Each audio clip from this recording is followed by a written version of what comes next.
31 dekabr Dünya Azərbaycanlılarının Həmrəylik günü təkcə təqvimdə qeyd olunan bir bayram deyil. Bugün Azərbaycançılıq ideologiyasının, milli birliyin və dünya Azərbaycanlılarının ortaq kimliyinin rəmzinə çevrilmiş tarixi bir gündür.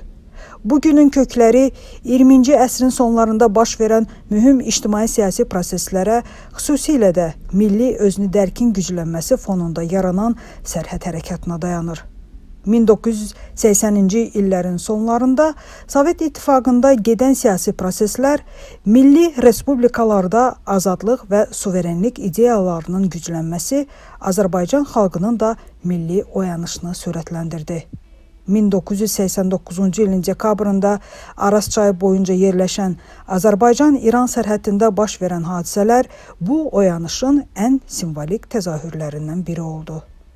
Həmin günlərdə minlərlə Azərbaycanlı süni şəkildə ayrılmış xalqın birliyini nümayiş etdirmək məqsədi ilə sərhəd boyunca toplaşaraq maneələri aradan qaldırdı. Bu hadisə yalnız fiziki sərhədlərin deyil, eyni zamanda ideoloji və psixoloji bariyerlərin də aşılması kimi tarixə düşdü. Sərhəd hərəkatı dünya Azərbaycanlıları arasında həmrəylik ideyasının real və kütləvi ifadəsinə çevrildi. Məhz bu tarixi proseslərin məntiqi nəticəsi olaraq 31 dekabr tarixinin dünya Azərbaycanlılarının Həmrəylik günü kimi qeyd olunması ideyası formalaşdı.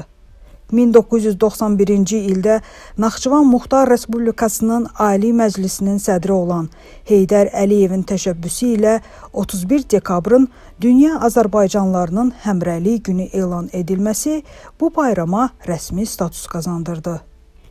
Bu qərar ilk növbədə Azərbaycanlıların milli birliyinin möhkəmləndirilməsinə, dünyanın müxtəlif ölkələrində yaşayan soydaşlarımızın tarixi vətənlə mənəvi bağlarının gücləndirilməsinə xidmət edirdi.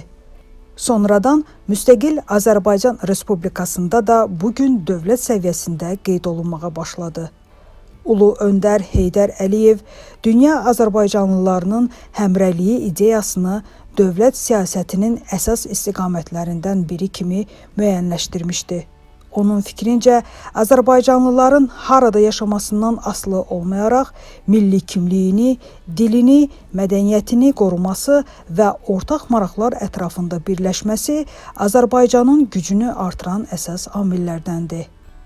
Heydər Əliyevin siyasi iradəsi nəticəsində diaspor quruculuğu sistemli xarakter aldı.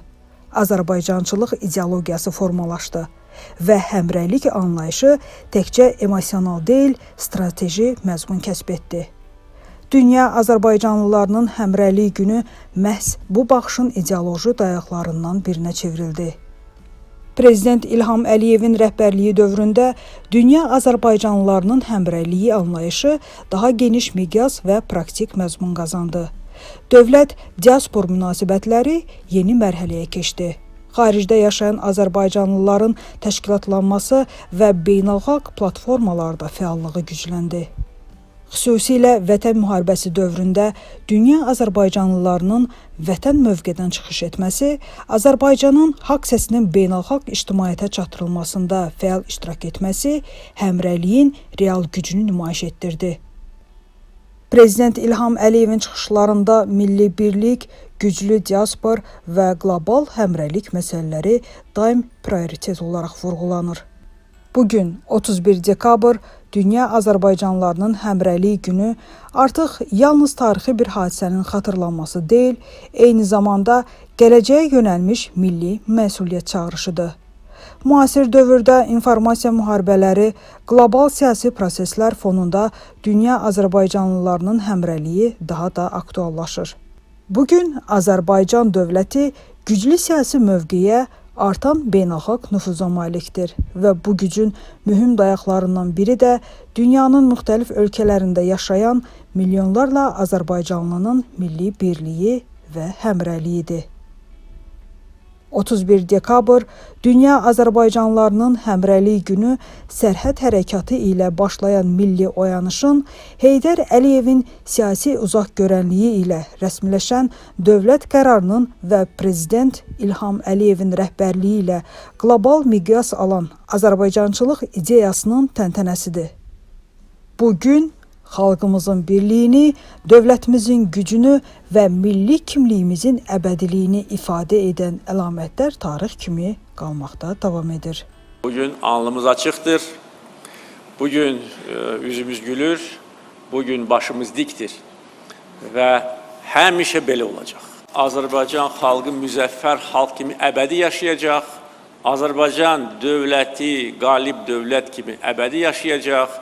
Biz öz torpağımızdayıq, bu torpaqda möhkəm dayanmışıq və heç kim heç vaxt bu torpaqlardan bizi tərpədə bilməz.